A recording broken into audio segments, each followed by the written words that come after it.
Hey you guys, today I'm gonna do Ink, Paper, Scissors Season 1, Episode 8. This was the season finale. I know I'm late, but hell, somebody asked me for the season finale review, and here it goes. But before I do, I forgot a couple of shout outs in my shout out video, so I want to give a shout out to Lamar, my birthday twin, Team Capricorn. Also, VH1 Access. Make sure you guys check out Jay's blogs. It's vh1access.com. Get all the latest scoops. Have some of my videos from BGC, like Black Ink Crew. Always support me. Always post my videos on his blog site. So I'm really, really thankful for that. Also, my Keenan and Kel of YouTube. Shavante and Chris. Shout out to y'all, boo. I am so sorry that I did not mention you guys in my shout out video. But this is special. Y'all got your own little video. But Ink, Paper, Scissors, that was so, the season finale, I promise I thought I had did it, but I didn't, so hey. Let's start with Perry. Perry, you know his mom is down now, so he has this idea of he wants to date Danny. He wants to go out on a date, he's ready to take it to the next level. He even talked to Dougie Fresh about dating her and stuff like that. So they end up going on this date, and he kind of irritated me. He really, really irritated me on that date with her. Because to me, she was asking legitimate questions about their relationship, and as far as what do he like, what is his preferences and stuff like that. And he was sitting there like, feeling like she was crossing the line. But I'm like, these are legitimate questions of somebody that you're dating. I understand if you guys are in a friend zone, there's some things that you wait for him to tell you, but if you want to date me, I need to know if I'm going to have a competition with some other man. If you're going to be faithful when it's just me and you know what I'm saying? So I understood her questions. I didn't understand him getting mad at her, but you know, she apologized for offending him and stuff like that, but I'm like, girl, you didn't do anything wrong. They don't need to date. They just need to remain friends. There are things that he should have knew about her prior to asking her out. Would she be willing to date somebody that's bisexual and stuff like that? I think he felt comfortable talking to her, and so that made him like her, but he didn't understand what it was to be trying to date a woman, you know what I'm saying, that he was friends with. They would have legitimate questions, so whatever. Yeah, he just really turned me off with that. But Danny, please just be his friend and nothing more. Y'all don't need to be nothing more. I follow her on Instagram, and she looks really, really beautiful with black hair. I can say that. She looks really pretty with black hair. Now the blue hair, what stands out with her, but her black hair, she's pretty. So, anyway, the shop had got jacked up, right? Somebody had jacked up, for some reason, only jacked up Shelly's and Danny's thing. So they trying to get somebody to work with them. Trying to get them to go work in Coco's spot. And she like, yeah, Shelly can, but Danny can't. I kind of felt some kind of way about that. But then they end up fighting. Really, grown-ass women fighting? Really? And to me, it was more Coco. It was, now, baby girl, Danny, you gonna stop jumping your ass up.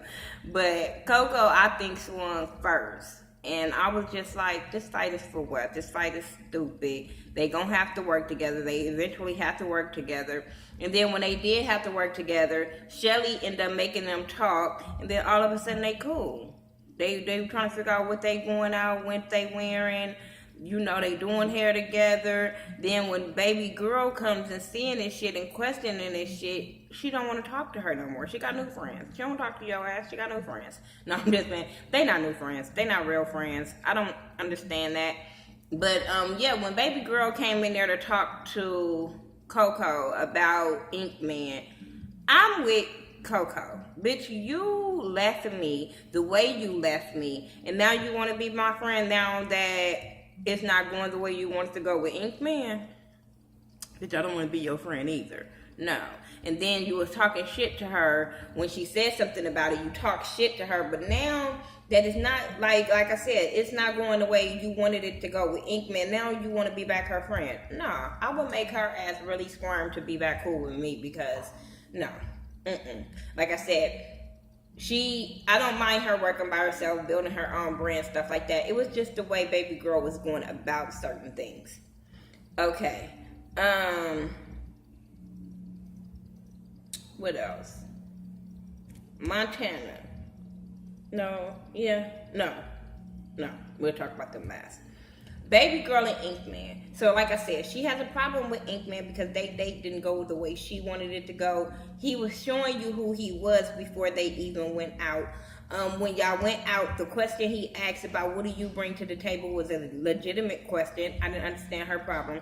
But now that they went out and she didn't like the date, he's still texting her, but she don't like what he's texting her. He's saying, when we gonna go out again, he wanna hit that and all that kind of shit. So she's feeling like all of a sudden now his text messages are disrespectful. I said, I think he was texting messaging her that way before. Now you have a problem with it that you don't want to talk to him no more.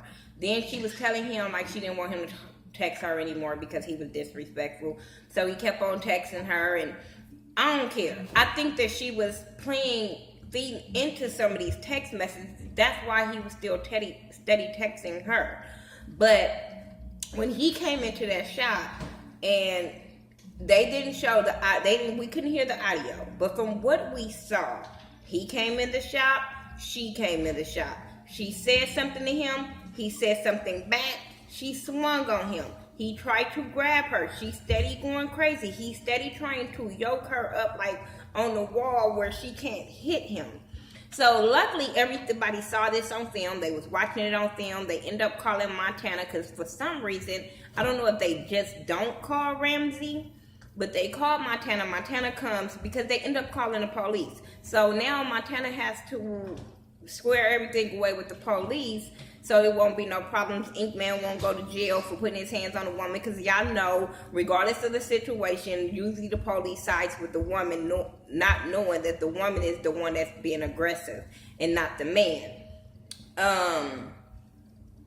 But yeah, I thought that baby girl was out of fucking mind when it came to Inkman. Then bitches wonder why when dudes haul off and slap their ass, then they like, oh my God, he put his hands on me. Oh, he did this. Girl, you came into his place of business, popping off, talking shit, and you swung. Like, for real, if anybody bitch you would have been going to jail. But no, you know how it is with black folks. They always want to take the man. But Montana ended up making them sit down and talk or whatever, and she still was being disrespectful.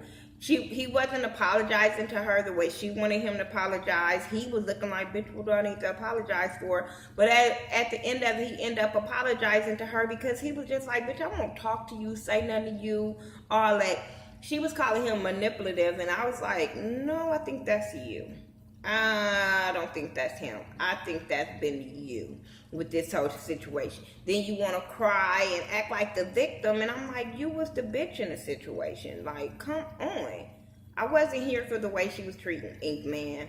I do think Inkman is very disrespectful to women, but bitch, you knew that, like I said before you went out on that first date with him. That's why Coco was trying to tell you. But no, now you want to tell Coco she right. No, bitch, you should have listened in the first place or don't say nothing at all. Remember, you was grown. Remember, you can handle it. You can do this. So that's what happens. She irritated me. She irritated the shit out of me. But anyway, last but not least, let's talk about Montana and Ramsey. So Ramsey is still in his goddamn feelings over Montana taking a shot for him. So he wants to be petty Betty and go behind Montana's back. Ramsey want to go behind Montana's back and go to the owner, like something about if he missed a payment or late or something, then he takes over and he end up owning the whole building or whatever, or, you know, buying the whole building. It was something he was trying to go behind Montana's back with that owner. And I'm like, okay, you mad at him and now so you gonna go do it? And then I'm sitting there like, did you forget he was from the streets? So if he start handling shit from the streets, then you gonna fucking be mad. So I'm like, if you don't want a motherfucking street dude to act street, don't go after a street dude. It might not be in your best interest. I'm just saying. I just don't understand. I don't like the way Ramsey be moving. Now, true enough, Montana be wrong when he goes into all the people and asks them to come and work for Synergy. But they all go to him for every fucking thing. Like I said, when it happened with Inkman and Baby Girl, they called him. When it happened with the break-in of the thing, everybody always calls him. So I understand why he's saying, well, fuck it. You know, y'all can work for me. Even though he still got stake in Salon Ramsey. But the way Ramsey be doing it, then they were talking to their woman, and when they were both talking to their wives or whatever, their girls, Ramsey was the only one seeming like the total bitch in this situation. Anyway, Montana ended up coming to confront Ramsey about the whole thing, and they start arguing. Then they take the shit outside. They about to fight. The women have to jump in the middle of them because he said, let's take it outside. You can't tell Montana to take it outside. I can't see Ramsey winning that fight. I'm sorry. I just can't see him winning the fight against Montana whatsoever. Maybe I would just have to see that shit. But right now, I can't visualize it. But yeah, that's all that really happened on Ink, Paper, Scissors. It was a really good episode. We gotta wait to see what happened between Montana and Ramsey and the whole legal situation. Like I said, Danni has her own salon right now, so I don't know what went on with that. Girl, I wish you could do my hair. I wish you was out here in Vegas. I would love for Danni to put her hands in my hair. Her hair be so fucking bomb.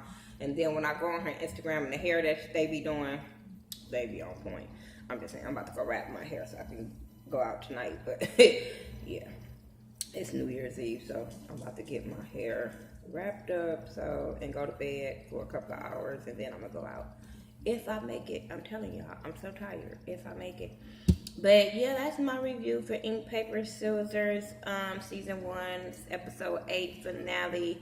Like I said, I apologize for it being so late. Like I said, I thought I had put it up, but I enjoyed the show. I'm mad that K-Boss wasn't on this last episode because y'all know she went back home to have her baby. But I do hope to see her back if it comes back for a second season. I hope the show come back for a second season because I would love to see all of them. Even the ones that I don't like. I would love to see all of them. I want to see how it plays out and all that good stuff. So, y'all tell me what y'all thought about Ink, Paper, Scissors. Happy New Year. And all that good stuff. Follow me on all social media sites by Thaghettoview, THA, not THE. And I'll talk to y'all later. Peace.